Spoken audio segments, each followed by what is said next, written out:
অন্যের সম্পত্তিতে হস্তক্ষেপ নাকি ভালো পদক্ষেপ? বেশিরভাগ মুসলিম ধর্মাবলম্বীরা এটিকে অন্যের সম্পত্তিতে হস্তক্ষেপ বলে মনে করে। তারা মনে করে এই ওয়াকফ সম্পত্তি তাদের পূর্বপুরুষদের সম্পত্তি। বর্তমান কেন্দ্রীয় সরকার এই সম্পত্তি দখল করে নিতে চাইছে, কারণ এই সম্পত্তির দখল, ব্যবহার ও পরিচালনার জন্য একটা সুনির্দিষ্ট আইন বরাবর রয়েছে। আইন মোতাবেক ওই সম্পত্তি মুসলিম সমাজের কল্যাণার্থে ব্যবহার করা হচ্ছে। তারা আরো মনে করে যে বিভিন্ন ধর্মাবলম্বীরা ধর্মীয় ট্রাস্ট তৈরি করে বিপুল অঙ্কের টাকা নয়ছয় করে থাকে, সেখানে কেন্দ্রীয় সরকার হস্তক্ষেপ করে না কেন? তাই তারা বর্তমান কেন্দ্রীয় সরকারকে সাম্প্রদায়িক বলে মনে করে। আবার উল্টো দিকে বর্তমান কেন্দ্রীয় সরকার মনে করে যে সরকারি হস্তক্ষেপ ও নিয়ন্ত্রণ কম থাকায় এই ওয়াকফ সম্পত্তির সঠিক প্রয়োগ হচ্ছে না। কিছু মুসলিমেয় লোক এই সম্পত্তির সুবিধা ভোগ করছে। অধিকাংশ দরিদ্র মুসলিম মানুষ এই সম্পত্তির সুবিধা পায় না। ওয়াকফ আইনের যে মূল উদ্দেশ্য তা সঠিকভাবে পূরণ হচ্ছে না। মূল ওয়াকফ আইনের কিছু পরিবর্তন ও সংশোধন করা আবশ্যক বলে মনে করে বর্তমান কেন্দ্রীয় সরকার। সে কারণে কেন্দ্রীয় সরকার ওয়াকফ সংশোধনী বিল 2025 পার্লামেন্টে নিয়ে আসে ও তা দুই কক্ষেই পাস হয়ে যায়। মূল ওয়াকফ আইনে কি ছিল এবং সংশোধনের ফলে কি বিতর্ক তৈরি হয়েছে তা জানার জন্য ভিডিওটি প্রথম থেকে শেষ অবধি অবশ্যই দেখতে থাকুন। Welcome back to my YouTube channel legal help and advice Bangla. আজকের এই ভিডিওতে জানাবো ওয়াকফ কি, ওয়াকফ সম্পত্তি নিয়ে সাচার কমিটির রিপোর্টে কি বলা আছে, ওয়াকফ সংশোধনী বিল 2025-এ বিতর্কিত ইস্যুগুলি কি কি, ওয়াকফ সম্পত্তি সংক্রান্ত বিষয় নাকি ধর্মীয় বিষয়, ওয়াকফে পরিবারের কন্যা সন্তানের অধিকার আছে কি। Channel membership. আজই এই চ্যানেলের সাথে সরাসরি যুক্ত হন। দেরি না করে চ্যানেলের মেম্বারশিপ গ্রহণ করুন। আপনার নিজের ও আপনার পরিবারের যে কোনো সমস্যার আইনি সমাধান জানাতে এই চ্যানেল সবসময়ের জন্য গুরুত্বপূর্ণ ভূমিকা পালন করবে। আমরা মেম্বারদের সমস্যা সমাধানের জন্য আলাদা ভিডিও বানিয়ে থাকি, যেগুলি কেবলমাত্র মেম্বারশিপ গ্রহণ করলেই দেখতে পাবেন। মেম্বারশিপ নিতে ভিডিওর নিচে থাকা জয়েন বাটনটি ক্লিক করুন। আজই চ্যানেলটিকে আপনার পরিবারের সদস্য বানিয়ে ফেলুন। আইনি সমস্যা সংক্রান্ত আমার আরো অনেক ভিডিওর লিঙ্ক ডেসক্রিপশনে দেওয়া আছে। আপনার সমস্যা সম্পর্কিত কোনো ভিডিও থাকলে দেখে নিতে পারেন। ভিডিওটি ভালো লেগে থাকলে এটি লাইক দেবেন ও শেয়ার করবেন। চ্যানেলে নতুন হলে চ্যানেলটিকে অবশ্যই সাবস্ক্রাইব করে নেবেন।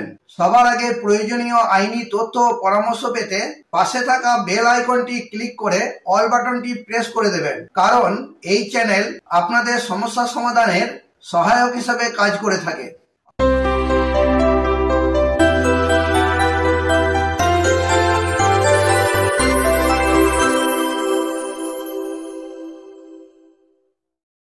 ওয়াকফ কি? ওয়াকফ শব্দের আক্ষরিক অর্থ হল উৎসর্গ। 1995 সালের ওয়াকফ আইনের 3-10 ধারায় বলা আছে যে ওয়াকফ বলতে বোঝায় মুসলিম ধর্মে বিশ্বাসী একটি ব্যক্তির দ্বারা যে কোনো স্থাবর অথবা অস্থাবর সম্পত্তির মুসলিম আইনে স্বীকৃত পবিত্র, ধর্মীয় অথবা দাতব্য সংক্রান্ত যে কোনো উদ্দেশ্যের জন্য চিরস্থায়ী উৎসর্গ।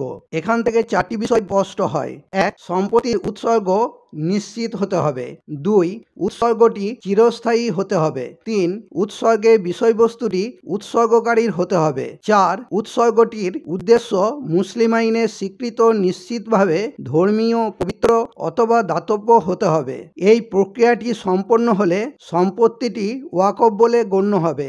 যিনি সম্পত্তি উৎসর্গ করবেন তাকে ওয়াকিফ বলা হয়। এক কথায়, যখন কোনো ওয়াকিফ তার স্থাবর বা অস্থাবর সম্পত্তি আল্লাহর অর্থাৎ ঈশ্বরের নামে মুসলিম আইনে স্বীকৃত নিশ্চিতভাবে ধর্মীয়, পবিত্র অথবা দাতব্য উদ্দেশ্যে চিরস্থায়ীভাবে উৎসর্গ করেন, তখন তাকে ওয়াকফ বলা হয়ে থাকে। ওয়াকফ সম্পর্কে একই কথা লেখা আছে 1913 সালের মুসলিম ওয়াকফ বৈধতাকরণ আইনের 2-1 ধারায়, 1923 সালের মুসলিম ওয়াকফ আইনের 2 খণ্ডত্ব ধারায় ও 1954 সালের ওয়াকফ আইনের 3-1 ধারায়। সম্পত্তি ওয়াকফ হয়ে যাওয়ার পরেই ওই সম্পত্তি চলে যায় স্টেট ওয়াকফ বোর্ডের অধীনে। ভারতবর্ষের প্রায় প্রতিটি রাজ্যে স্টেট ওয়াকফ বোর্ড অর্থাৎ রাজ্য ওয়াকফ পরিষদ রয়েছে, যাদের সদস্যদের মনোনীত করে রাজ্য সরকার।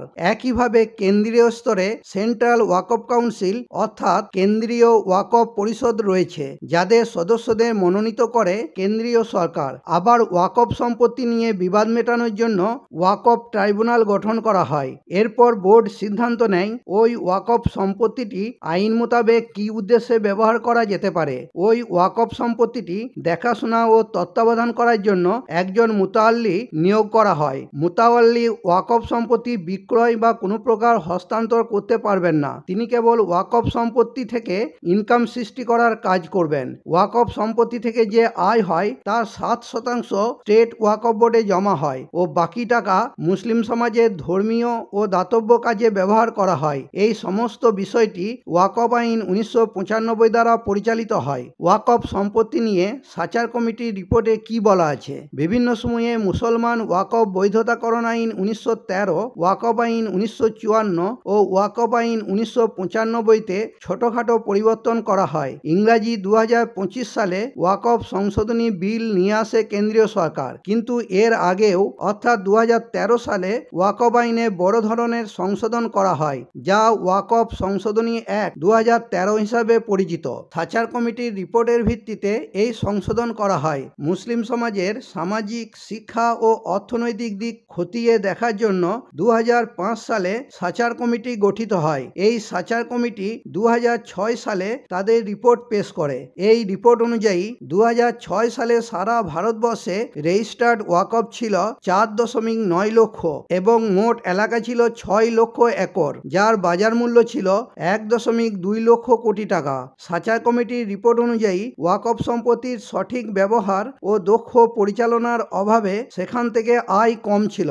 যদি ওয়াকফ সম্পত্তি দক্ষতার সাথে ব্যবহার ও পরিচালনা করা যায় তাহলে মুসলিম সমাজের আর্থিক, শিক্ষা ও সামাজিক ক্ষেত্রে ব্যাপক উন্নতি ঘটানো সম্ভব। তাই সাচার কমিটি ওয়াকফ সম্পত্তি পরিচালনা নিয়ে বেশ কিছু সুপারিশ করে। সেগুলি হলো: 1. ওয়াকফ সম্পত্তির উন্নত ব্যবস্থাপনার জন্য কঠোর নিয়ম করা উচিত। 2.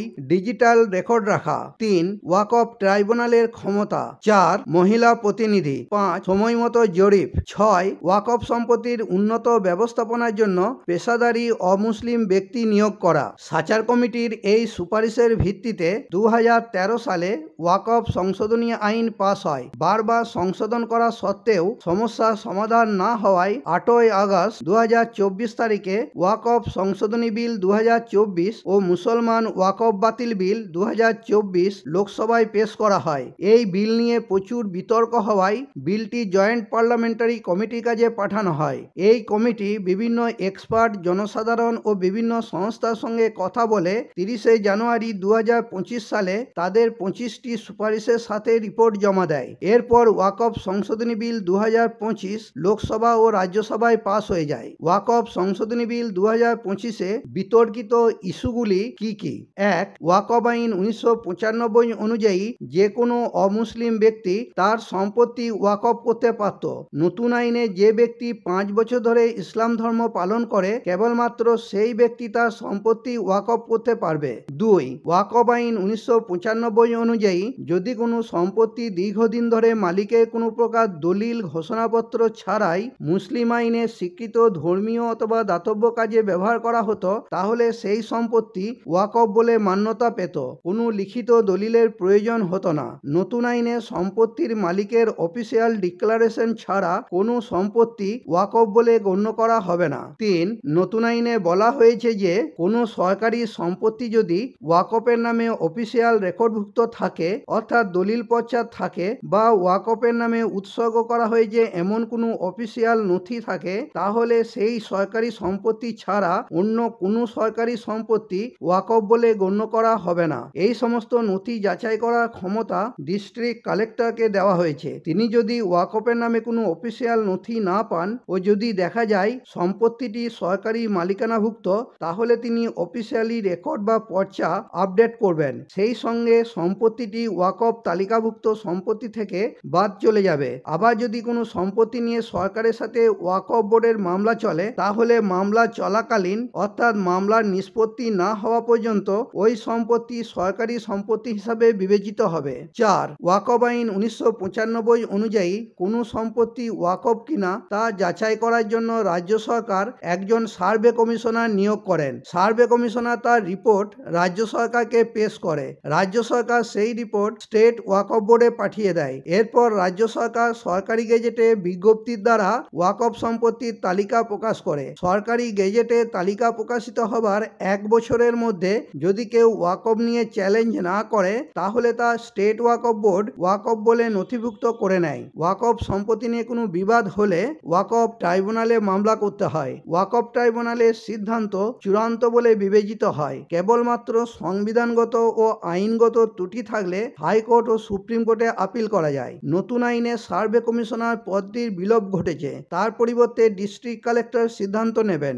এই সিদ্ধান্তের বিরুদ্ধে ওয়াকফ ট্রাইব্যুনালে আপিল করা যাবে। ওয়াকফ ট্রাইব্যুনালের আদেশের বিরুদ্ধে 90 দিনের মধ্যে হাইকোর্টে আপিল করা যাবে। 5. কোনো ব্যক্তির সম্পত্তি দখল হয়ে গেলে বা মালিকানা নিয়ে বিরোধ ঘটলে সেই ব্যক্তিকে তামাদি আইন 1963 মোতাবেক 12 বছরের মধ্যে মামলা ফাইল করতে হয়। একইভাবে সরকারি সম্পত্তির ক্ষেত্রে তামাদি আইন 1963 মোতাবেক 30 বছরের মধ্যে মামলা ফাইল করতে হয়, কিন্তু ওয়াকফ সম্পত্তির ক্ষেত্রে 1 বছরের মধ্যে মামলা ফাইল করতে হয়। এবার নতুন আইনে ওয়াকফ সম্পত্তির ক্ষেত্রেও তামাদি আইন অর্থাৎ লিমিটেশন অ্যাক্ট 1963 প্রযোজ্য হবে।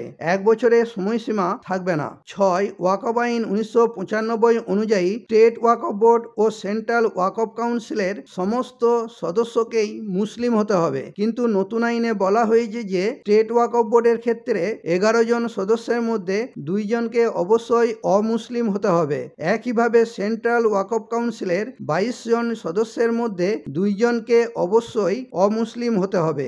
এছাড়াও উভয় ক্ষেত্রেই 2 জন মহিলা সদস্য থাকতে হবে। তবে অমুসলিম সদস্যরা কেবল দাতব্য বিষয়গুলির প্রশাসনের মধ্যে সীমাবদ্ধ থাকবে। 7. ওয়াকফ আইন 1995 অনুযায়ী একজন শ্রেণী 1 জেলা, দায়রা অথবা সিভিল জজের সমতুল্য পদমর্যাদার একজন বিচারক, অতিরিক্ত জেলা ম্যাজিস্ট্রেটের সমতুল্য একজন রাজ্য কর্মকর্তা ও মুসলিম আইন ও আইনশাস্ত্রের একজন বিশেষজ্ঞকে নিয়ে ওয়াকফ ট্রাইব্যুনাল গঠিত হয়। নতুন আইনে মুসলিম আইন ও আইনশাস্ত্রের বিশেষজ্ঞের পরিবর্তে একজন বর্তমান অথবা প্রাক্তন জেলা আদালতের বিচারক চেয়ারম্যান স্বরূপে ও রাজ্য সরকারের একজন বর্তমান অথবা প্রাক্তন যুগ্ম সচিব অর্থাৎ জয়েন্ট সেক্রেটারি থাকবেন। ওয়াকফ সম্পত্তি সংক্রান্ত বিষয় নাকি ধর্মীয় বিষয়? ওয়াকফ হলো মুসলিম ব্যক্তিগত আইনের একটা অংশ, তাই ওয়াকফ একদিকে ধর্মীয় বিষয়, আবার অন্যদিকে ওয়াকফ সম্পত্তি পরিচালনার জন্য স্টেট ওয়াকফ বোর্ড বা সেন্ট্রাল ওয়াকফ কাউন্সিল কোনোটাই ধর্মীয় প্রতিষ্ঠান নয়।